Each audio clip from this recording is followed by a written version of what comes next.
morning, everyone. Thank you very much for braving the storm today, and to see that everyone's nice and dry in here, at least.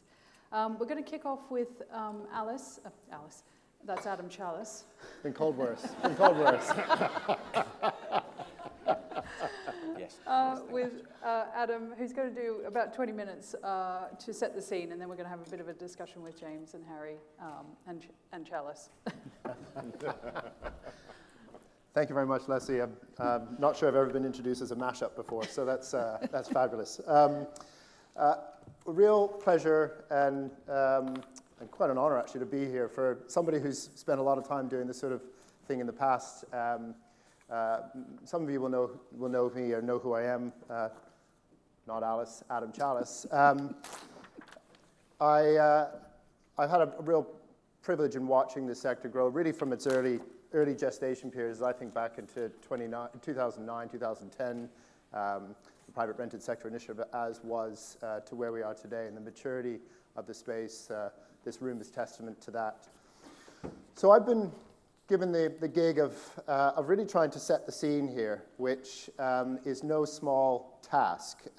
There's quite a lot to get through, and the challenge, which is often the case with a researcher, is you tend to want to cram a lot of stuff in. That's not typically my style. I kind of like to be a little bit bigger and thematic. Today's not one of those days. We're going to cover a lot of stuff and move pretty quickly through it. So good thing we've got a really esteemed panel to follow up and pick out some of the detail. As you look at this opening slide, I just want you to think about the left-hand side. Ignore the right-hand side for a second because we'll come back to that. But in fact, I want to talk about the right-hand side more as a statement of opportunities rather than challenges. I think we're all pretty tired of this year being a bit of a shit year when it comes to dealing with challenges. And so we can start to think about opportunities at the back end. But those challenges are significant. And I want to just pick off a few points that I think set the scene importantly for the conversation today. The first of which is around recognizing the governance gap. When we think about regeneration, we think about bottom-up local innovation. We think about ideas coming from local leadership, from local communities. But the UK is pretty centralized. We're pretty top-down. I'm sure Harry will, in his old gig, we had to talk a lot more about this in a moment. But being very centralized does mean that a lot of that innovation, a lot of the local ideas, the bits that make a difference from a real estate standpoint, can be harder to come by and harder to execute. When you think about the towns gap or the towns challenge, one of the real mechanics or a practical reality of our towns and cities is many have grown up and certainly become scaled through the phasing of cars and retail dependency. We have much lower resident populations on average than you see elsewhere, certainly with our European cousins.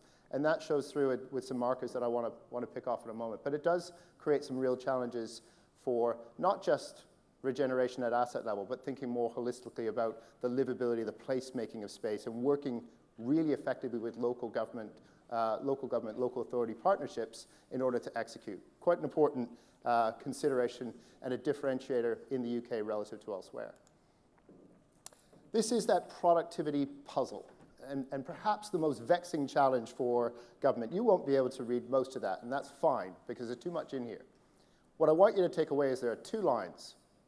One line, the slightly higher elevated one, is looking at cities across the rest of Europe, non-UK, with respect to productivity measured against scale. The point is, there are 2 points that I want you to take away from this slide. The point is, as you get larger, on average, you get more productive. The second line shows the UK. It doesn't happen here. It doesn't happen very much here. As you get larger, you don't see greater productivity. There's a real challenge for government to try and unpack that, and of course it's about livable cities. Of course it's about creating environments where people want to be, where high-value jobs exist, where people live as well. We don't have that same dynamic to the extent that you see elsewhere in Europe, and that is a problem. I said there are 2 points. The second point is a little more prosaic. Every bright spark who looks at this slide wants to understand who the dot is on the top left-hand side. Of course you do, right? Can anybody see it? Because I've labeled it now. I've stopped ignoring that question. It's Ingolstadt. The second question, of course, is where the fuck is Ingolstadt? And I can tell you, it's 50 miles north of Munich. It's a population of about 125,000 people, and it happens to be the global headquarters of Audi. So it's what we data people call an outlier. Anyway, when we think about the deprivation gap, of course, it's a northern bias to many of the big metrics that shape society around health outcomes, around income outcomes, around education. And then when you dip to London in the south, you see it's about access to housing services that becomes the real challenges from a deprivation standpoint. So you wrap that together and you tie that back to that productivity point, you start to see why this matters so much to government. And I can't emphasize this point enough. The industry narrative around driving supply, maturing livability in cities, in towns, is absolutely aligned with government priorities. And when I say government, it doesn't matter what stripe.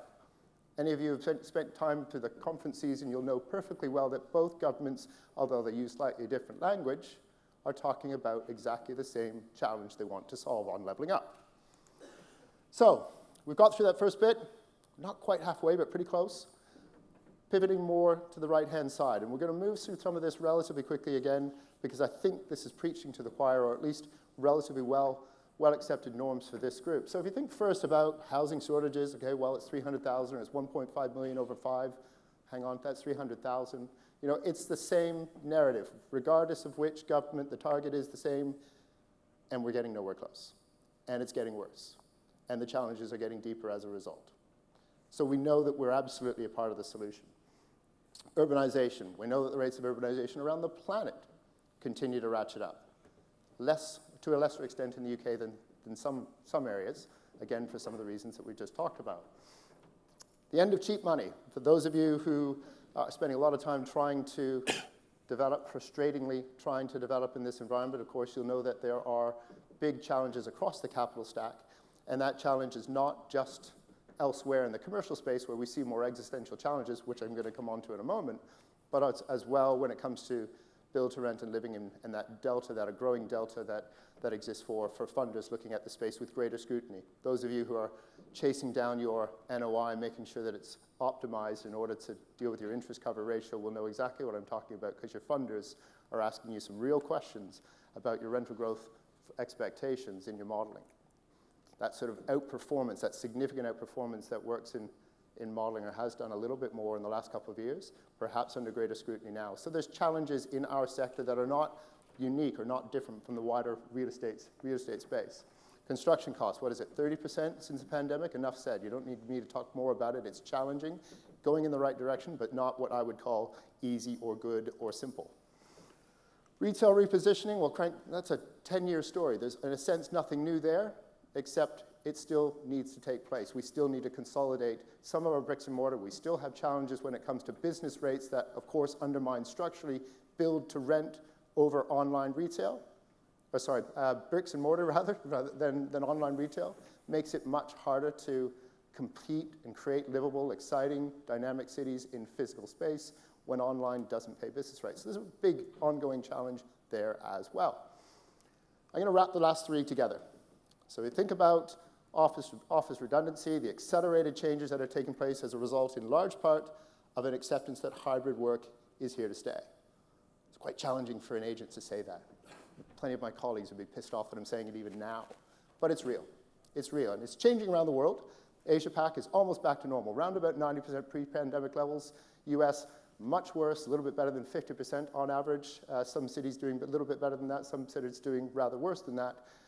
Europe is somewhere in between, around about 70% of pre-pandemic levels. Call that 2.8 or 3% if you like round numbers, or 3 out of 5 days. That's more or less where we are at the moment on a working week. It may well tick into 3.5 as a leveling off. But the point is, we are, as individuals, much more likely to be flexible with our time, to be more choosy about where we choose to work, where those workplaces were traditionally in towns and cities. Those towns and cities are seeing less economic spend, seeing challenges against their transport and the viability of transport, a whole range of issues that are related to us spending less time and less money in those locations as traditional employment locations. Going back to my previous slide, where UK cities are biased towards employment over living, that creates it exacerbates the challenge in UK cities. This slide is a beauty. And again, you don't have to read it, but I do love this one because it's got a lot to unpack in it. We're not going to go through all of it. Top right-hand side, we're looking at offices, for those who can't pick up the detail. We're looking at offices, and we're looking at the viability of offices as you move the bottom axis, the age of stock, so newer, older on this graphic here, and then location. Bad location, good location, from bottom to top. So top right-hand side, good location, really new stock, increasing rents, really strong demand for that stock. As you move across in age, get older, you start to see refurbishment potential because you're still in a good location. Lots of that conversation taking place, at least in principle, less activity in practice. As you go down and you think about weaker locations, you think about accelerated obsolescence. Offices are the new retail, to an extent. To a much lesser extent, I should say, in the UK than elsewhere.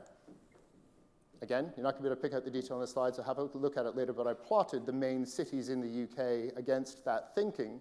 What this graphic is really trying to show you, quite simply, is as you have higher vacancy rates, as you're moving up from bottom to top, you've got a concern. As you've got relative age, so this is relative age here. So as you've got a proportion of stock that is relatively newer or older, a different set of conditions. Ultimately, this matrix is the epicenter of the decision-making on whether you refurbish, whether you tear down, whether you repurpose, or whether you continue to grow the rents. What it means for you folk, of course, is there is opportunity spotted all throughout this graphic, depending on which cities, which towns you're thinking about. So the dynamic of which point you are on that matrix in comparison with the previous one is where opportunity lies, where that livable city opportunity comes through as it relates to office conversion, demolition, and so on. We're not going to go through this slide because, frankly, this is preaching to the choir. But I do want to at least frame the day with some of the big numbers that are important to this group. And you will have seen, I think, many of these before, other agents also possible, but these are our figures, really clear. And I've gone right across the living space. Of course, there's not just build to rents, not just multifamily, but there's lots of activity, lots more activity in this sector relative to other sectors, other real estate sectors. It's still relatively more resilient. It's still relatively vibrant. You will have seen some data points previously in this year where the volume of investment activity in build to rent outpaced offices for the first time in UK history. Really important measure. And of course, offices are going through a bit of a nadir at the moment. But this idea, this kind of very outdated idea that build to rent and multifamily is still alternatives or anything like that is wrong, is gone, is in the past. It's the largest sector at some points in this year and may well be, as it is in the US, perennially the case. So that's the key message there. As it relates to some of the more nuance, thinking about the activity in cities, it's not the prettiest of graphics on a map, but you can see very clearly a huge weight of activity and momentum happening in cities. That's the whole story about regeneration. So you're tying together a lot of the themes that I brought together, and you start to recognize some key points, some key takeaways. Brendan very rightly asked for 3 actions. My job is to make sure that you've distilled some of these thoughts. We'll pick some of it up in a discussion. Distilled some of these thoughts as potential takeaways that you can think about as a part of your strategy, whether that's 2024 or building the broad arc for 2024 over the next 5+ years. These are the things that I would encourage you to think about. Next year is a highly political year. We've got national elections at some point. We've got local elections. We've got mayoral elections. We've got the US election. And let's not forget that that tends to drive a lot of headlines, tends to drive a lot of volatility, makes it difficult for investors to find certainty. Policy narratives of flying kites or flying blimps, as one of my colleagues referred to it, given the scale of some of the ideas that are being floated. Those challenges are a backdrop, are a reality for the next year that are unavoidable. Below the line, one of the things that did come through very clearly in the party conferences from both parties, we will not tax our way out of this challenge. The public purse is pretty empty. Fiscal policy has got 2 levers, spend or tax. We can't, or tax to spend rather. We will not tax our way out of the current economic malaise. We will grow our way out. But if the public purse is empty, it's all about public-private partnerships. It's all about using private capital more effectively to achieve societal aims. That matters. Expect that narrative to be below the line. You're not going to get any sort of pats on the back for it, but engaging with local authorities, engaging with government will be key to outperform next year, because government needs your help to achieve that growth story, to achieve outperformance.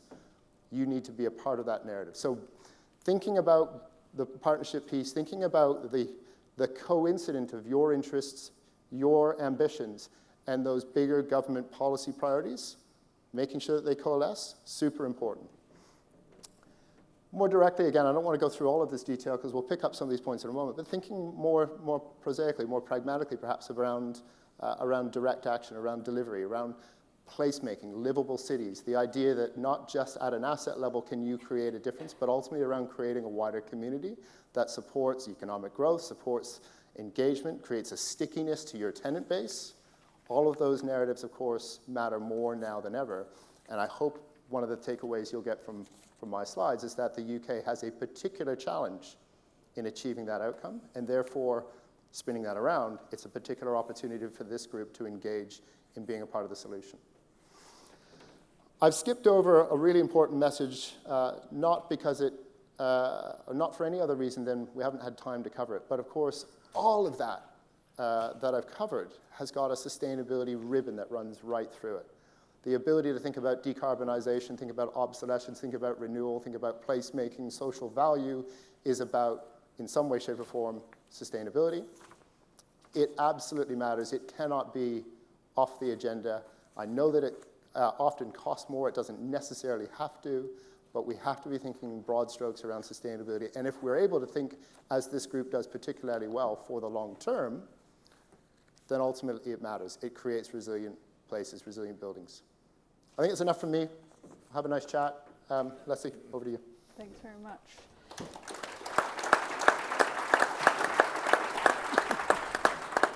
You can squeeze in the middle or at the end, whichever one you like. I'll tuck down the end. So, thanks. That's really interesting about what's happening in the sort of wider context, Adam, on different parts of the market. And as we see sort of, I guess, this obsolescence of different aspects of our economy going through phases, it naturally raises the question, what's the opportunity for our sector? And today's session is about, is build to rent the new regeneration anchor tenant? And we've got James here from CEO of Quintain Limited, and is going to give us probably some pretty good examples of how this has worked in practice, or potentially not, I'm not sure. Spoiler alert. And Harry, you've got some really interesting experience. I mean, you're currently the director of and head of residential at Dorrington. Congratulations. And the ex-Homes England Chief Investment Officer, where you oversaw and were responsible for £16 billion of government investment in housing and infrastructure. So a really good sort of context in which to sort of have a look at the wider play. Let's start with you. Is BTR the new regeneration anchor tenant? Yeah, look, Can it be? It's a really important question, Leslie, and I think there's huge potential there, but it doesn't come without its challenges. And I think Adam's done a good job of setting out what some of those challenges, but the opportunities that come from it might be.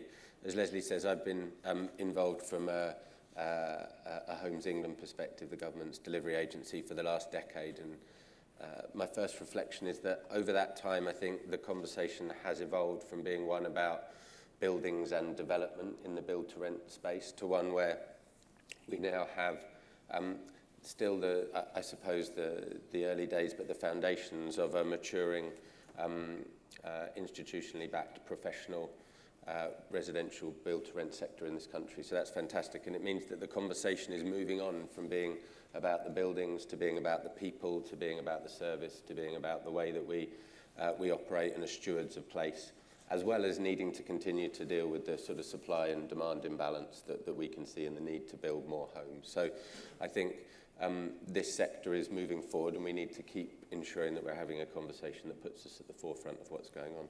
And I think, therefore, talking about the regeneration of towns and cities across the country and the role that residential and build-to-rent can play is absolutely key.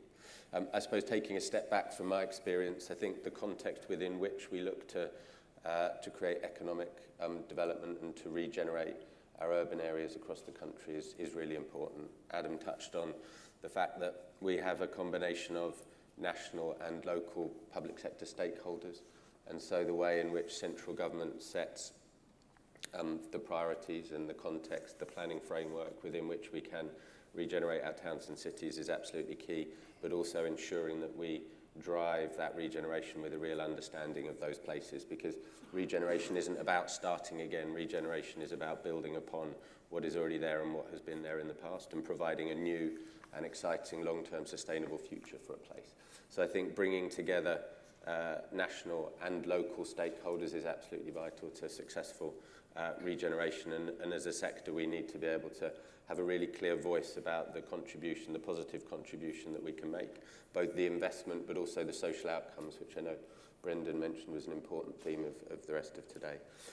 So ensuring that we have the right investment in infrastructure and the right partnerships is going to be absolutely vital. There will be constrained public investment, but there will still be, I'm sure, investment in regeneration, and we need to make sure that we're using the public investment to be a real catalyst for change and making sure we've got the right partnerships to create opportunity for private sector partners to pick up the mantle and to go ahead and make that a reality. I'm sure James will talk about how that's happened in Wembley in a moment. So that context is really important, but I think it creates a huge opportunity, and I genuinely believe that that homes are at the heart of regeneration. I think mixed-use regeneration and ensuring that we do that in the context of an economic growth story is vital. So if there was a call for action, as Brendan requested earlier, it would be that we think about regeneration in the context of an industrial strategy, of an economic growth strategy, and therefore we provide the homes that will allow that to be successful. Housing and build to rent can attract talent to a place, bring new communities as well as providing for existing communities. And so I think understanding how we bring all of those different facets together and the role we can play is important. To be a stakeholder and to be part of that debate is key. And I think from that will come opportunity for the long term. I suppose one final reflection from me is we talk a lot and have talked a lot about build to rent. I think heritage and sustainability are going to drive us to understand more about existing buildings and how we give them a sustainable future. I think King's Cross is often heralded as one of the great success stories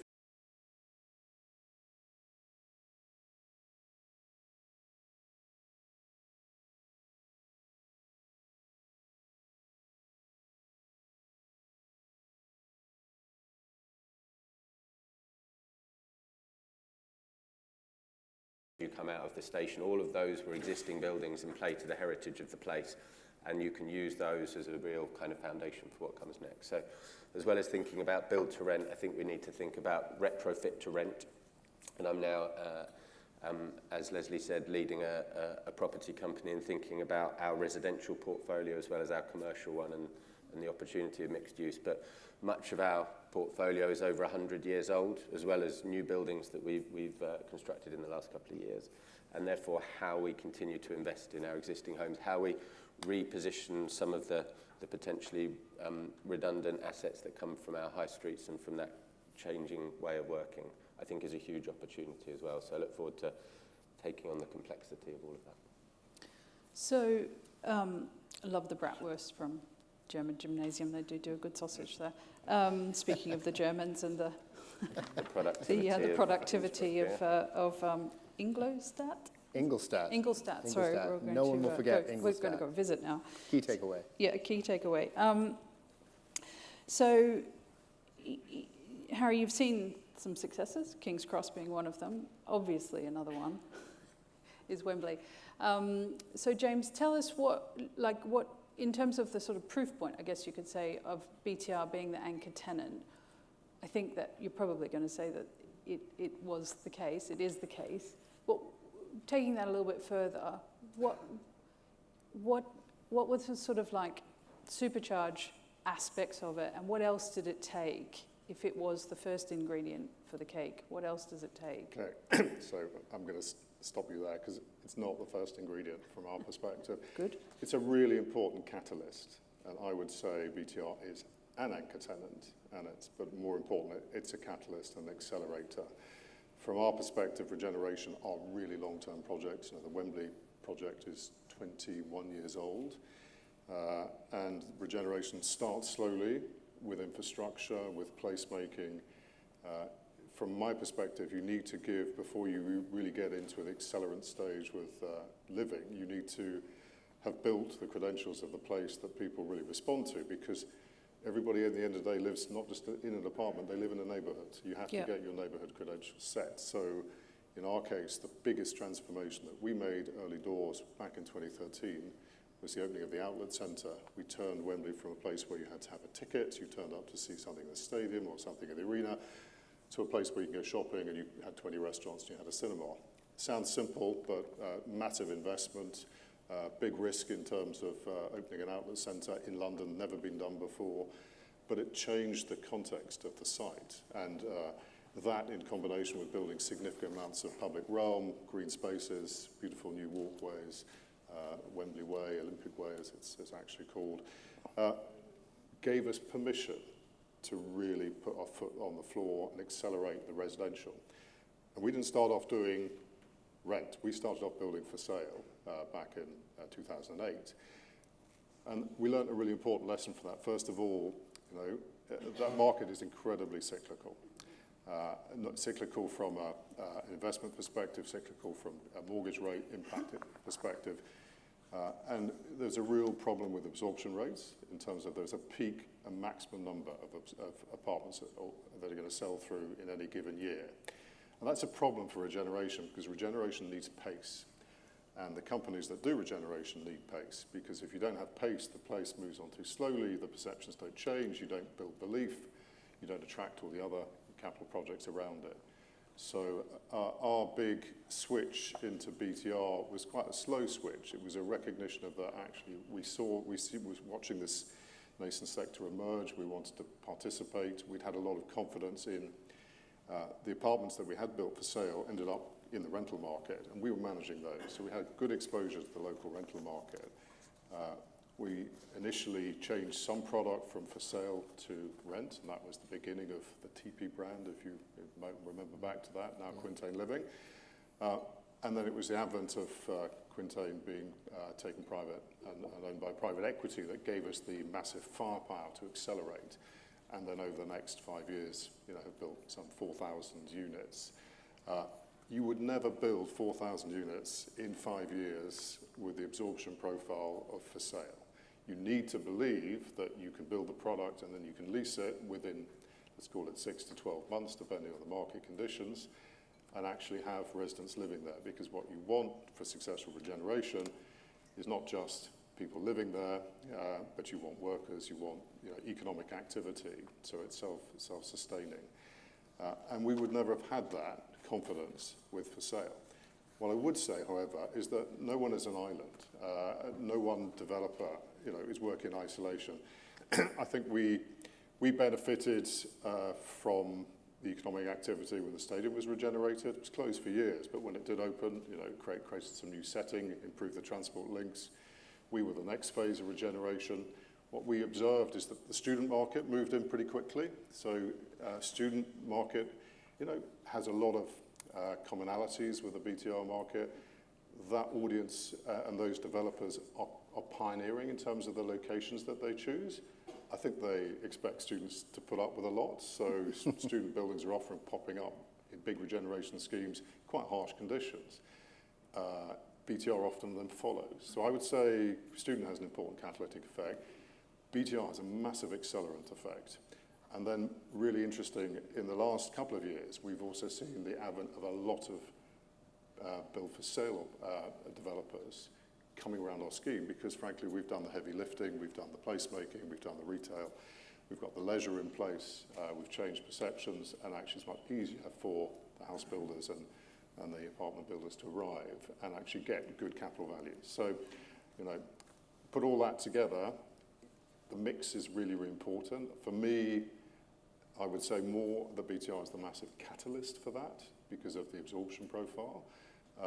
And ultimately, once you've done it, yes, of course, it's a regeneration anchor, but it probably works more as an accelerant at the beginning. Right. Okay. I've just been told we've got 5 minutes. We've got so much to cover. So just very quickly, though, so we've been set an exam question. What are our 3 calls to action, if you like, for the session? So 1, 2, 3. We've got that down pat.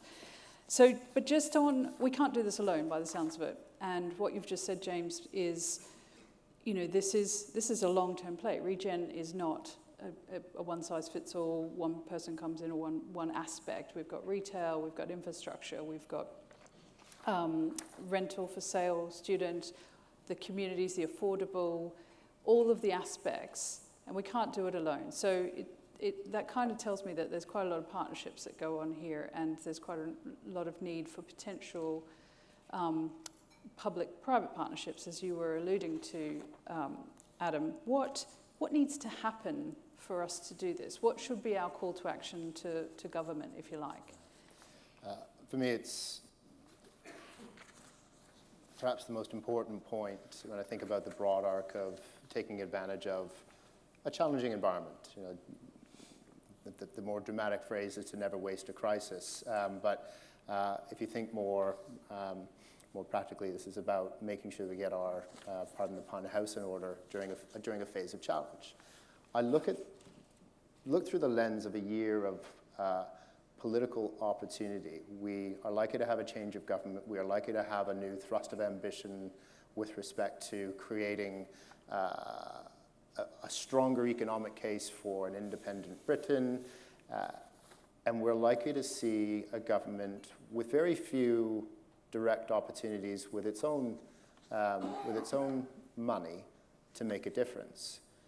As a result, the big ask for me is, or the big opportunity for me is the industry to be much clearer in what it offers as a part of the overall government priority, the overall government narrative to raise the standard of living across the country, not just in the wealthy London and the south of England, but everywhere. It's not an and or an or, it's an everywhere.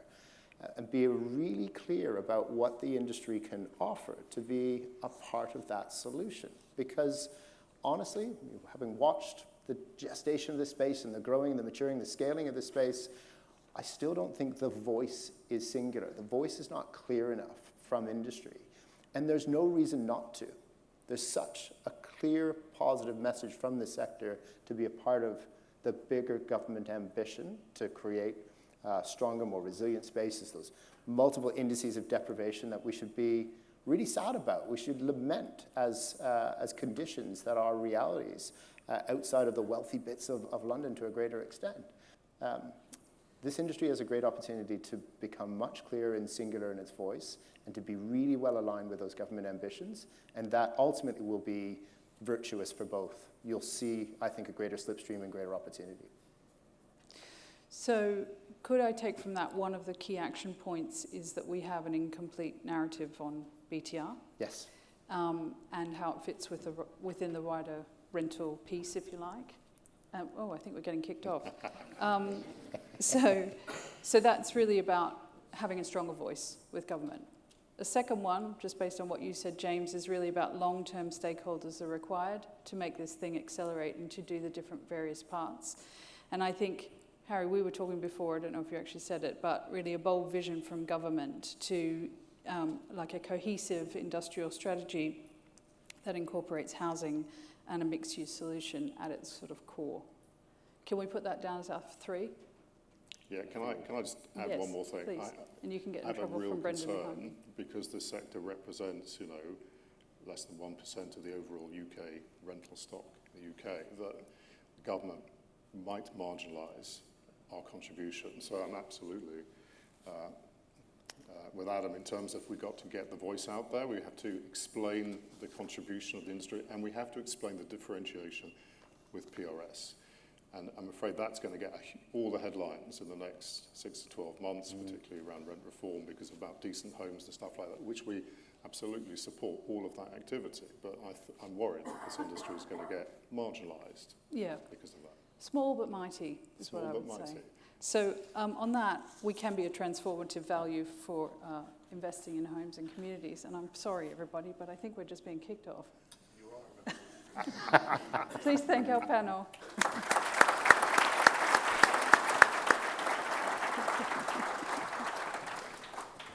Thank you very much. I think that was an amazing insights into our future. And I sort of summarize it as 3 Ps. Productivity, there's a real challenge there. New partnerships, a whole lot of opportunities around new partnerships. But I think what James was saying can be paraphrased as pace. What Build to Rent brings is pace. Pace in the regeneration process. There's a catalyst, there's a facilitator. And I don't think we sell that well enough at all. I think that the pace that we can bring through scale and everything else is something that we really need to weave into the narrative. But thank you very much for that. That was a really, really insightful session. And we are now moving on to the next one, which is Tracy Hartley from Cortland, looking at the BTR Code of Practice. Tracy.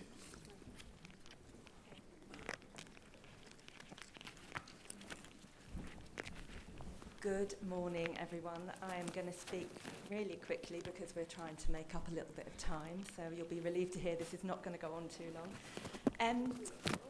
The BTR Code of Practice is a significant initiative being taken forward by the UKAA, and it's really, really important. It might not be the most exciting thing you thought you were going to hear about when you came here today, but I'm going to give you a brief history lesson, and you're just going to have to sort of bear with me on this. Adam talked about gestation, and there are some of us here who have been around from really earlier stages of BTR. That doesn't make us any more important than people who've joined the industry later, but we do have a kind of unique perspective on it. If we turn our kind of attention back to 2012, Sir Adrian Montague had been asked to report on what was stopping institutions investing into residential rentals. And there are a number of key themes that came out. You can see on the slide up now the belief around the benefits that a build-to-rent sector would deliver. Longer-term rentals, that was a key issue at the time. High quality, better service, purpose-built accommodation to a high standard, new builds are more sustainable, better energy efficiency ratings, and just responsive to local communities, much more tuned into local communities, because the belief being you're going to have your asset there, you're going to be running your asset there for a long time. So this was the aspirations. So the government set up the Private Rented Sector Task Force. Paul's here today. There are a couple of us around who were there at the time. We were kind of like the midwives. We oversaw the birth of the build-to-rent sector. We helped kind of engineer and bring it into the place that it is today. Yes. There were some key concerns amongst investors. They were very, very concerned about a kind of dearth of talent in the management, both in terms of operations and asset management in the residential space, and a really key concern around reputational risk. Commercial property management was seen as being the professionalised sector, and resi very much the poor relation. And that is an obstacle that to this day we still have to try and overcome to varying degrees. 2 key initiatives came out of that the task force took forward, one of which was a code and the other one was a qualification. You're going to hear more about the qualification today. There was a code of practice launched in September 2014. It began life as a BTR code, but unfortunately lost in translation as it made its way through the civil service. It became a very broad PRS code and effectively restated the law. And it kind of says, we'll abide by legislation. Now, I don't know how any of you feel, but for me, feeling like a midwife, kind of parent, I don't really think that just thinking, I don't want my baby to go to jail is a particularly compelling aspiration. I think we can do an awful lot better than that, and I think the promise of BTR is way better than we're just going to obey the law. It can bring so many more benefits, but we haven't really been that smart so far about articulating those and capturing them. So that's one of the things that a code can really, really do. Yeah, thank you. There's every likelihood that at some point in the future, there will be regulation of the private rented sector. There's lots of noise. We can see in different devolved governments, different approaches. So it's going to come in some shape or form. I can't predict when or exactly how. But having our own code setting out what's great about BTR is a good step in the right direction, because we do need to differentiate. What we shouldn't do is be lazy and seek to differentiate purely on the basis of we're not buy-to-let. I think we can do a lot better than that. We shouldn't just be able to say in opposition to something else what we're not. Let's start being far more positive in our language and talk about what we are and the genuine benefits that build to rent offers. So we're looking at producing the code. It's a massive, massive piece of work, but we need to set out the unique proposition that build to rent is, and we need to address some of the unique challenges that it faces, not just the economic ones, not just about development cycle, but the long-run consumer protection issues that drive so much government airtime, so much politicising of the housing space. We need to have a position on these things. We need to have something that we can stand firmly behind. We don't want to make this deliberately onerous, which shouldn't be an impossible set of standards. Most of this we do already. It's in our DNA, it's our business as usual, but we haven't drawn it out, we haven't codified it, and we haven't shared that. So the code is really there to provide this foundation of a clear message for the very many different stakeholders that we have to communicate with. Earlier today, Brendan mentioned selective licensing. I think that's a great example of where a code which can set out the unique proposition, the position of build to rent, what build to rent owners and operators do, the standards they adhere to, should, in most instances, mean that local authorities accept there is no need to impose the same level of licensing on a build to rent owner and operator as you would for an individual buy-to-let landlord. That's not to say buy-to-let landlords don't adhere to standards, it's just, it's not always their main focus, it's not always their business. We're the professionals here. Therefore, there's an argument that we should be treated a little differently.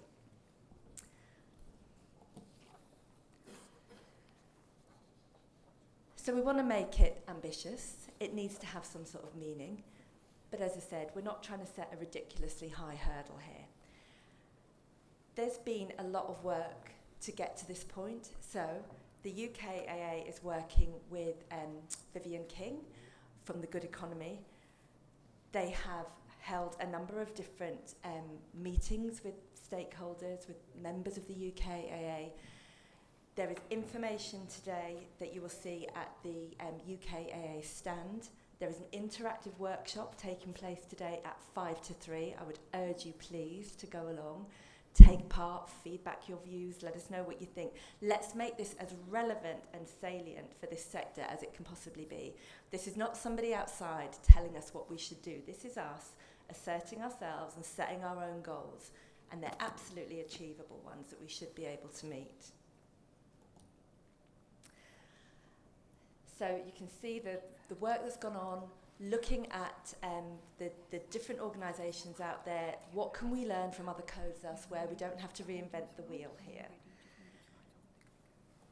And I would urge you, please, to be involved, join in this afternoon, and feedback your ideas as far as possible.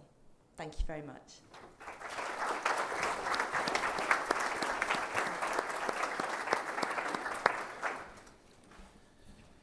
Thank you very much for that, Tracy. I think what's very clear from this code is that we see this as the foundation to create the narrative that I think James mentioned and Harry mentioned in the previous one, where the narrative is clear, but the narrative is also sophisticated and covers all the angles. So it's a really, really important piece of work, and we will need your support to deliver it, both in terms of intellectual content and in terms of the cost of delivering the piece, because it's an expensive undertaking.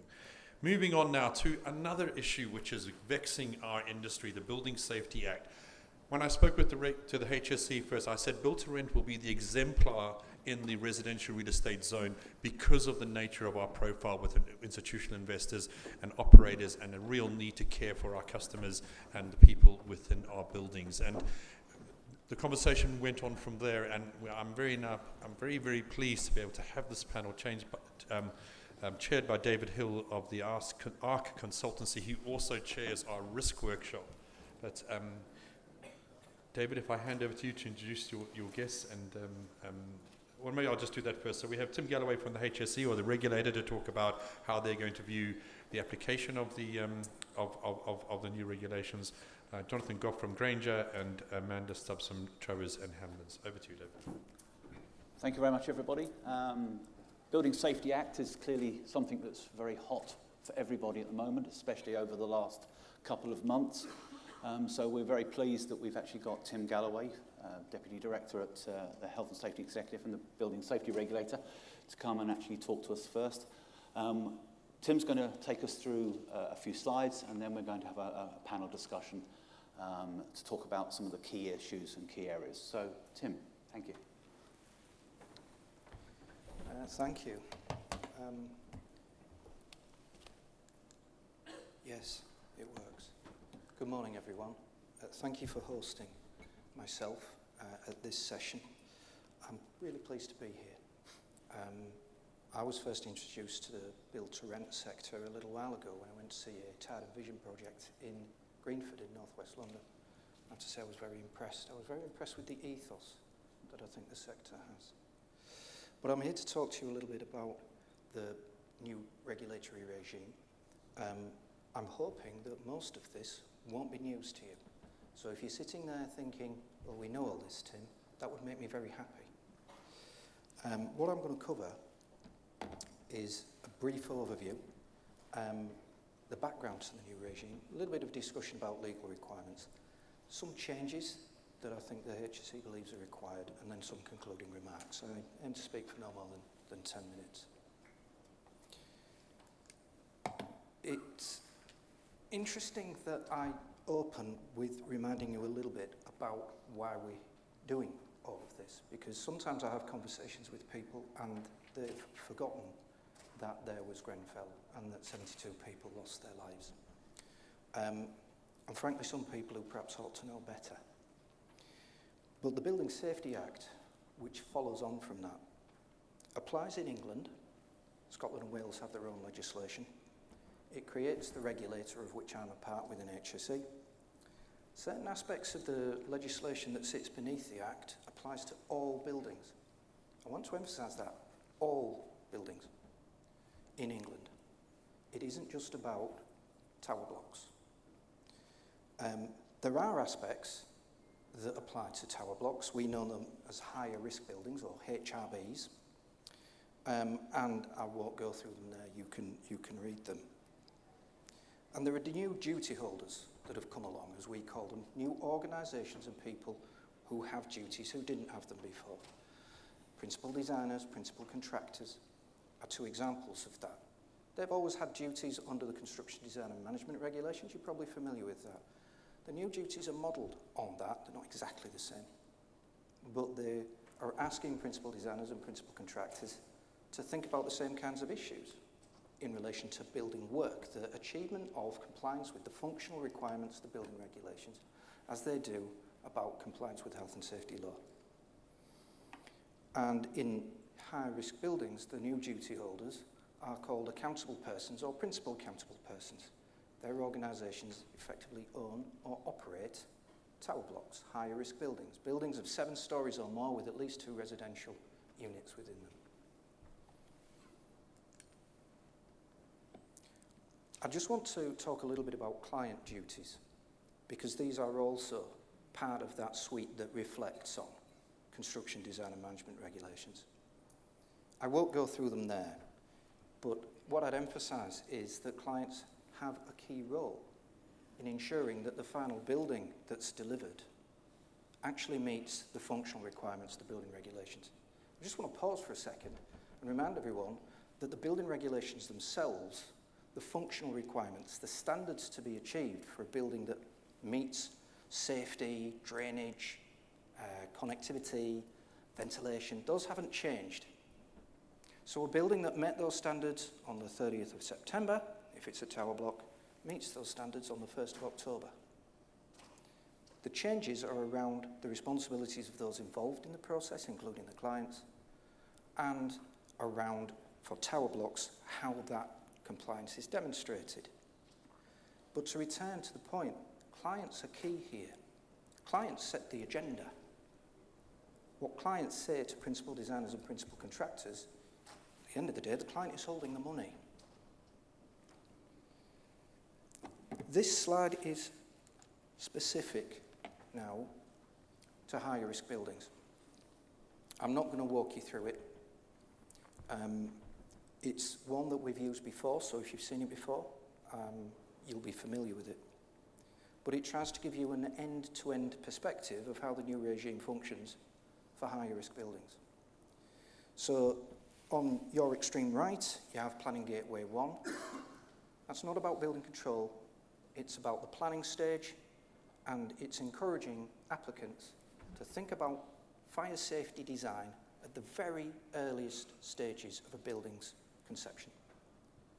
It's encouraging people to get fire safety professionals involved at those very early stages to develop how the building will deal with fire, the fire strategy, and not to treat the fire strategy as a bolt-on somewhere down the process when in fact the overall shape of the building is already fixed and it's very much more difficult to alter that.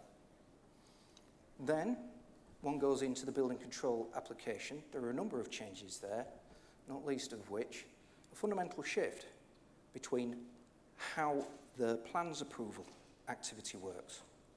Currently, you can build even if you don't have plans approval. As of the 1st of last month, that changed. You now have to go through a gateways process, making an application to the regulator, and you cannot start building work until the regulator approves your plans. And what we're looking for is assurance that the plans that we see on the desk in front of us will lead to a building that complies with the functional requirements of the building regulations. That's at the heart. And if we're not satisfied, if we don't have that assurance, we won't permit the building to actually happen. If we are, then you can go ahead. There's then the construction phase. No plan survives first contact with reality. Changes occur. Those changes have to be planned. Some of them are notifiable. Some of them you actually have to wait for us to give permission for that change before it can go ahead. The overall sentiment, if you like, is that the construction process is managed in order to make sure that as the plans are changed, the building still meets the standards required. And final stage there is the completion certificate application, commonly known as Gateway 3, same process. You can't occupy a building until you've got that completion certificate from the regulator.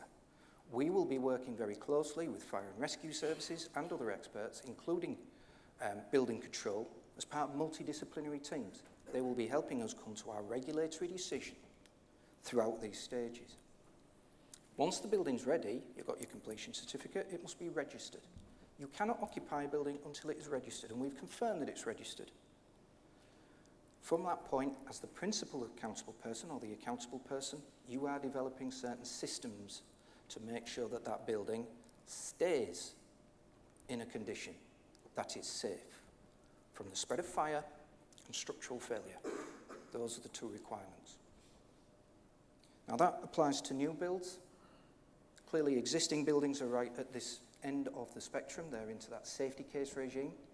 But if you start refurb or building work on a HRB, it's right back into certainly planning Gateway 2, possibly planning Gateway 1. So that's a very brief run through the regime. I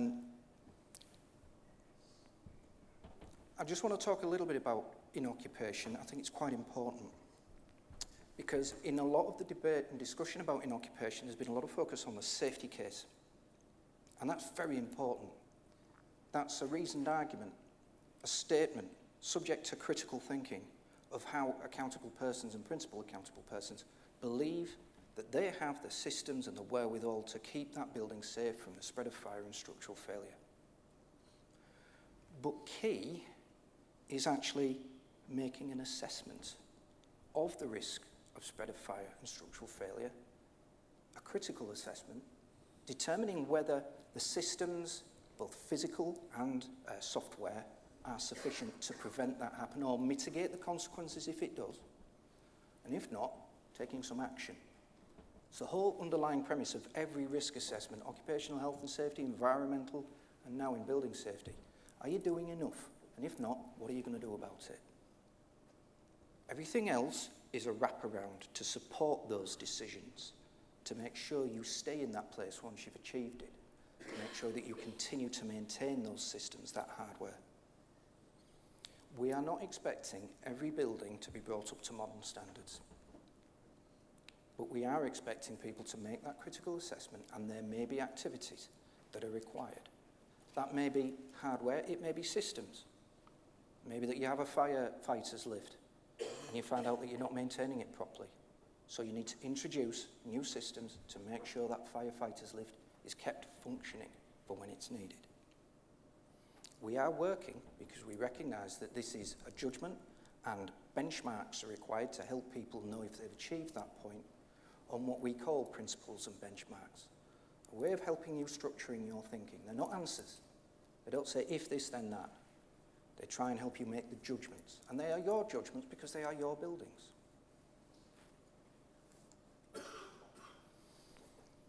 I have to say, for everything I've said about what the regulator will do, I'm acutely aware that the regulator, in of and of itself, and these regulations, won't be enough. There are certain aspects of certain organisations and their culture that bleed through into the built environment. Some of those are not where they need to be, around, say, competence, around the attitude towards the functional requirements. Some people see them as things to be got around or got over, rather than a standard to be achieved, something to aspire to, or even go beyond. And so, positive sustained change, in my view, requires that culture to shift. I've said before, it should be socially unacceptable for somebody to say, well, I managed to get around the building regulations. I cherry-picked that bit of approved document B, but not that bit. I didn't like that bit. The people in the room who hear that, for me, should have the same look on the face when somebody says, yeah, I normally drive with 4 or 5 pints. I find I drive better like that. It should be of that same sort of feeling. They should be called out, in my view. I think the build-to-rent sector is actually really quite well placed because you have that investment in a long-term product. I mean, no disrespect to the buy-to-sell, but it is buy-to-sell. It's off my hands. Move on to the next one. You are in a position where you have that product in the long term. That is your income stream. You have to look after it. The building is defective. If the building doesn't work, if people move out, your income stream is gone. So I think you're well placed to help move that cultural change forward, to provide that industry leadership, both within your area and outside. And I'd also ask, for those of you who are from the lenders and the insurers in the room, bless you, what is your role? Because that long-term investment, that long-term income stream is something that you're obviously very interested in too. You could be that force for positive change. You can demand those standards, not in a tick box type way, but in a standard where you're helping the industry push forward and make those changes, to see the building regulations as something that it must meet, something to aspire to. So by way of some concluding remarks, as clients, to the clients out there amongst you, you're critical to the construction work, to the cultural change. I emphasise again, there are new duties for all types of building, low-rise, mid-rise and high-rise, sports stadia, mega warehouses, Mrs. Miggins' loft extension, they all apply. There are some that apply only to HRBs, and I've talked a little bit about that. I emphasise this point, it is for the applicant, whatever kind of building, to demonstrate that they are meeting the requirements of the building regulations. It isn't for building control to find out what you've hidden, where you haven't done it quite right. It is your role as the applicant to be assured that your building will meet the functional requirements. It is your building. It's not building controls. And finally, much as I emphasise safety case, mandatory occurrence reporting, and all of those things that are part of the new regime for high-risk buildings, it is about that risk assessment. It's about that critical thinking. Am I doing enough to prevent the spread of fire and structural failure? That's what the heart of this is. Everything else supports that. And for me, we will make these steps. The cultural change will come. But I am asking you all to help me by showing that industry leadership and taking the build-to-rent sector forward. Thank you.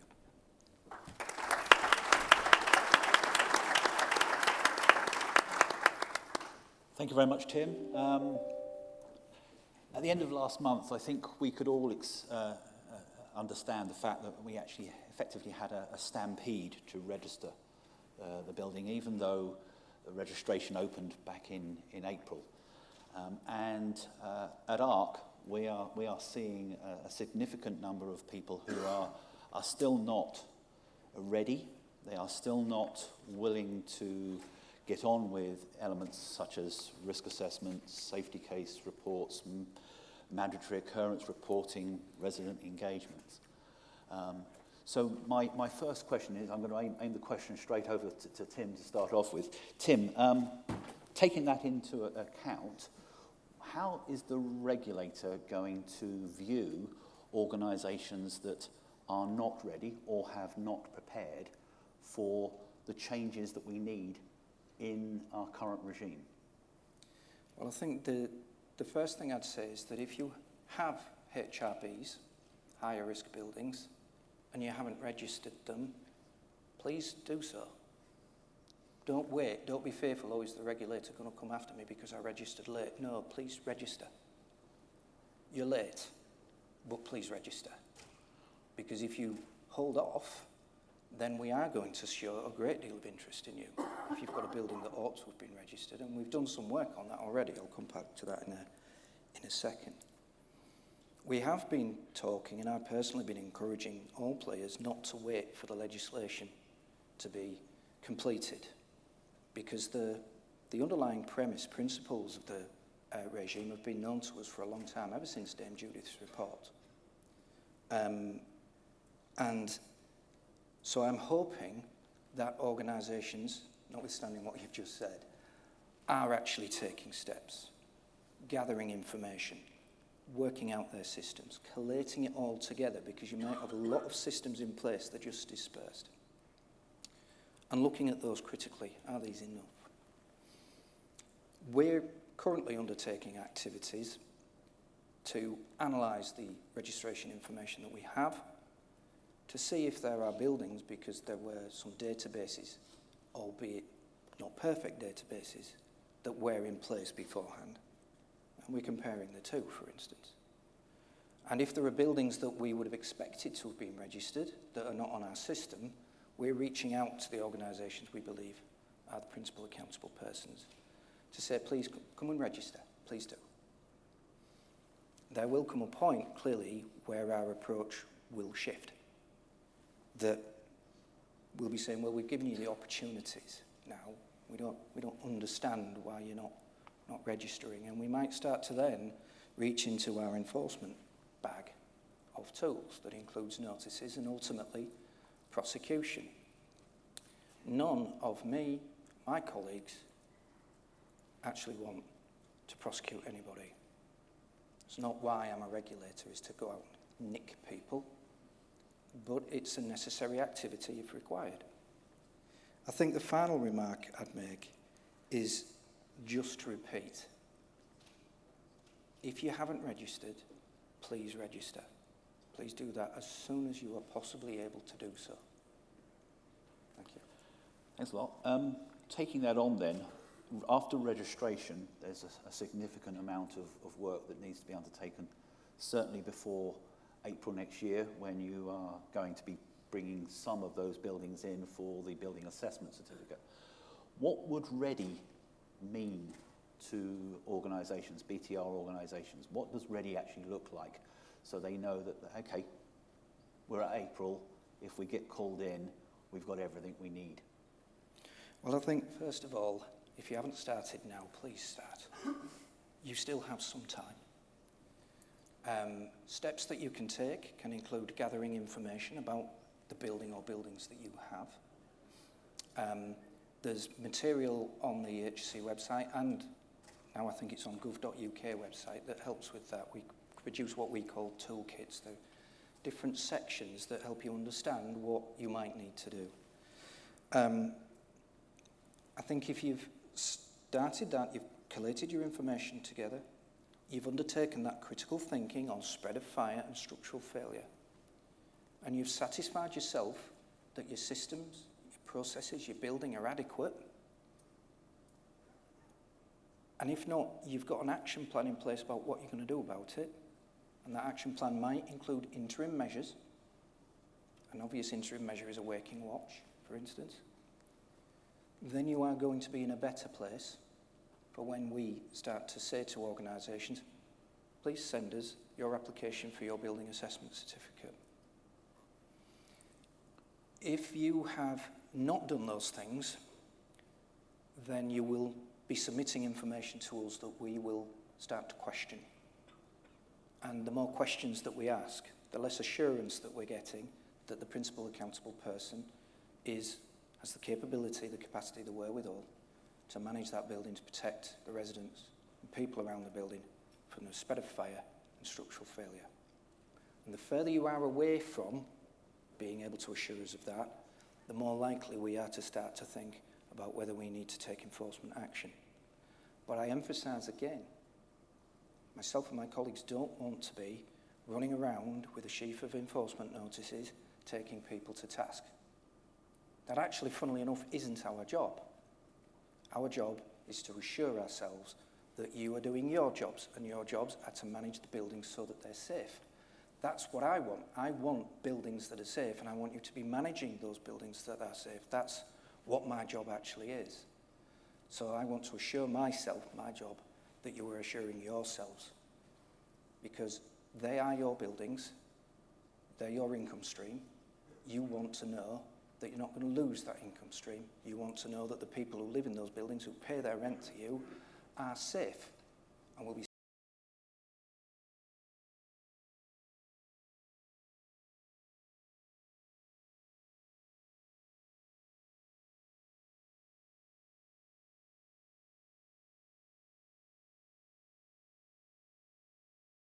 the Hackett report and how that's manifested itself into the Building Safety Act and the incentives, or should we call penalties, that are in place if people aren't engaged. Yes, as Tim's already said, Dame Judith, right at the very outset, said, don't wait for the legislation. You can see the cultural change that's needed and just get on with it. And I think recently there's been a lot of muttering about a lot of legislation, all very last minute, don't know what we've got to do, and some of the muttering's quite loud. But the point is, all the new layers that have been introduced are all about targeting change in behaviour. So getting your safety case together is all about engaging with the building you've got and how the systems and the safety of that building actually operate.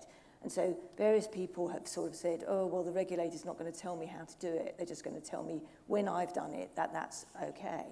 But that is precisely the point. It is about engaging with your building, and you can only produce, you can produce the safety case, and you are best placed to do that if you have engaged with your building, the people that are in it, the particular risks, the design of the building, and so on. And so all the individual changes that are made through this legislative regime, we knew about them, as in they were flagged in 2018 in Dame Judith's original review of the whole industry. 1, 2, 3, 4. And B, we've seen the sort of headlines coming in terms of what needs to be done. And the point is, and Tim's already sort of laid this out very clearly, it's about changing behaviours and the way we do things in order that individually each of the duty holders takes responsibility for their part of the building and their role in that building, and actually works with other duty holders. So rather than draft the sort of contracts that typically have been drafted with is put all the risk over there,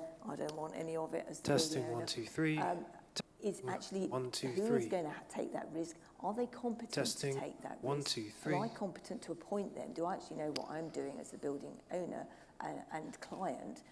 And actually think it all through, because that is how you will achieve A, safe buildings, and B, compliance with the regime.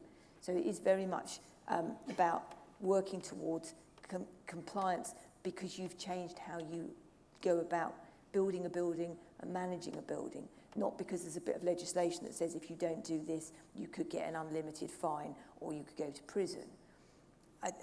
David's asked me to talk a little bit about what happens if it goes wrong and you don't comply with the legislation. And essentially, there are a whole raft of offences. Testing 1, 2, 3, 4. Building safety Testing 1, 2, 3, 4. And also back into the Health and Safety at Work Act that say there are criminal penalties for not Testing, complying with 1, various 2, things 3, like 4. stop notices on a site, compliance notices once you're in the in-occupation phase. But nobody wants to get Testing, there 1, 2, because 3, you 4. should Testing, engage with 1, what's 2, 3, wrong with your 4. building, what needs fixing, what needs improving, and avoid that. And the regulators Testing, sort of 1, 2, outlined 3, 4. they want this to Testing, be 1, a 2, sort 3, of 4. conversation. They're not going to jump on you the second you've gone out of Yep. time. with Hey, legislation testing, or 1, 2, whatever. 3. They want Testing, you to engage 1, with 2, it properly. 3. And if you're seen to engage with it, you stand a much better chance of having Check. a sensible Testing, conversation with 1, the 2, regulator 3. rather than looking at prosecution proceedings. So I think Yep. really this is about changing how you 1, 2. work with other Testing. people, how you work with duty 1, holders, 2. how you work with designers and contractors in the whole sort of supply chain of producing a building 1, and then 2. running a building. Testing, And don't 1, look 2. at it so much as a, let's shift all the risk over here. Look at it as, okay, well, if I do this bit, how am I going to engage with that organisation there who's doing that bit, and make it all join up in order that there's no sort of dropping the baton. We hand over a safe building, we operate a safe building, and then most importantly, perhaps, we listen to the residents in the buildings and Yep. genuinely engage with them in order that the baton is passed on, because essentially the residents themselves have responsibilities to keep their buildings safe, not to damage or change fire doors, for example, taking self-closers off, that sort of thing. And they need to understand their role, and part of this new regime is about giving them the responsibility. You provide them with information, you explain how, in the event of a fire, they need to evacuate, or they need to stay put, or they need to shut their doors, whatever it is for your building, you engage the residents so that in the event there is a fire, nobody dies, everybody knows what to do, and we've made the building safer. So it's a continual sort of handing it from the responsibility from one duty holder to the next, and nobody drops the baton. Thank you very much. Jonathan, we know that Grainger has embraced the change, I think is a good term of putting it. How complicated has the process been, and how has Grainger gone about preparing for both the Act and for the future?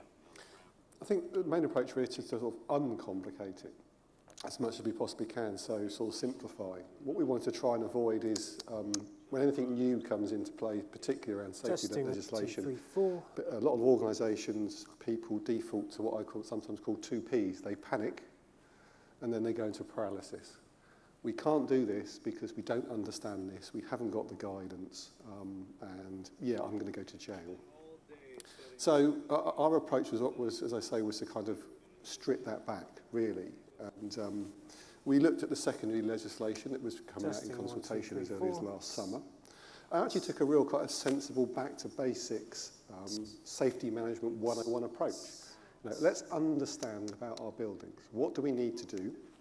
So we just really went out Testing, into 1, the 2, field 3, and 4. conducted audits. Testing, 1, So we 2, took the pieces, the key elements of the secondary legislation, we created our own audit Testing, documents, 1, 2, 3, 4. went out across all of our in-scope buildings, Testing, and 1, basically 2, 3, came back 4. at the end of that process with a score, a compliance score, more than anything else. We had it divided into sort of staff and resident engagement, fire safety, structural safety, and other general health and safety items as well. So we didn't really just focus on purely fire spread. We thought we'd take the opportunity to look at the buildings holistically and how they operate.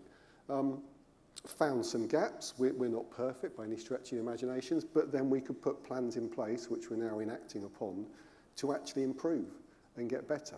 And that's as far as business processes, so getting ourselves to work better collectively between our development teams and our operational teams, because there was gaps there. And normally where you have a gap, you have a safety concern. Something can happen. So it was about closing those. And then it was actually sort of looking forward, as we're trying to do now, to try to go, well, what are we trying to achieve here? Yes, it's a safe building. It's a place where residents can call home, they can raise families. It's also an opportunity for our staff to be proud in what they're doing and basically promote that. It's a chance to prove to our investors that, build to rent is a space to invest in. It's safe. You can get your returns or in terms of whatever your main sort of targets are. So it was sort of bringing that all together and actually and working how we're going to present that.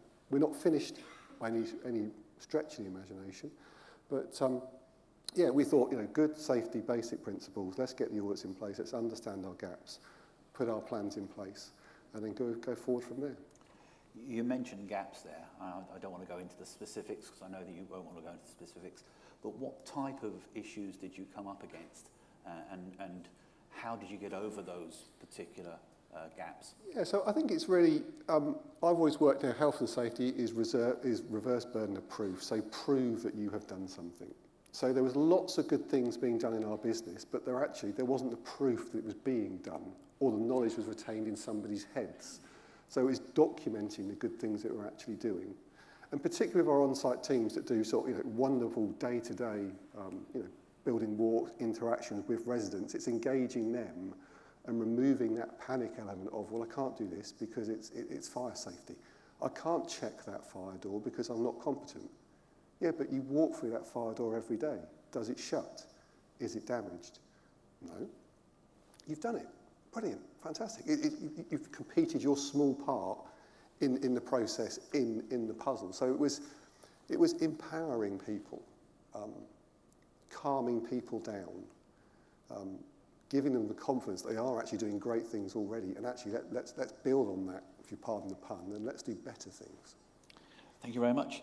I'm very conscious that we're very close to time, and Brendan has set us a target of getting 3 actions out of this. So could I ask what your thoughts are, Amanda, what your thoughts are about the 3 actions that we should be thinking about? Well, I think one of the most important things, and for me as a lawyer is very much a change in culture, is about working collaboratively. Is actually don't contract just to shift all the risk onto a managing agent for your building or onto a design and build contractor. Take each piece of the responsibility and allocate it and work with people. Tim? What Amanda just said, plus act now. Fantastic. Jonathan? Oh, you stole my thunder. I was going to say, just do it. Don't panic. Don't sit there in paralysis. Do something. Something is better than nothing. Have confidence in what you're already doing, because I'm sure it's wonderful things. It's wonderful stuff. Write it down and actually embrace the regulator more than anything else. It's a chance to improve. It's not a chance to be scared. That's exactly the words I was going to say. So thank you very much.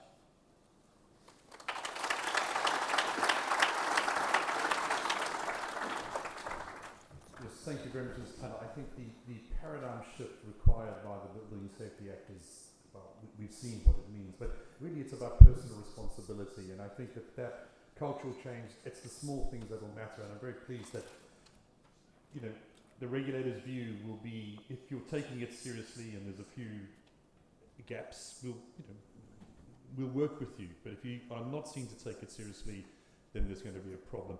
And it's permeating everything. Last night when I went to bed, the fire doors on my hotel floor were both open, so I went and shut them. I have to admit, a few years ago I probably wouldn't have done that. So it is working. I think the culture is changing, and I think Build to Rent can show great leadership in this space. We're going to break for coffee now. Can we please be back for 11:20? We will kick off again. Thank you very much, and thank you to the panel.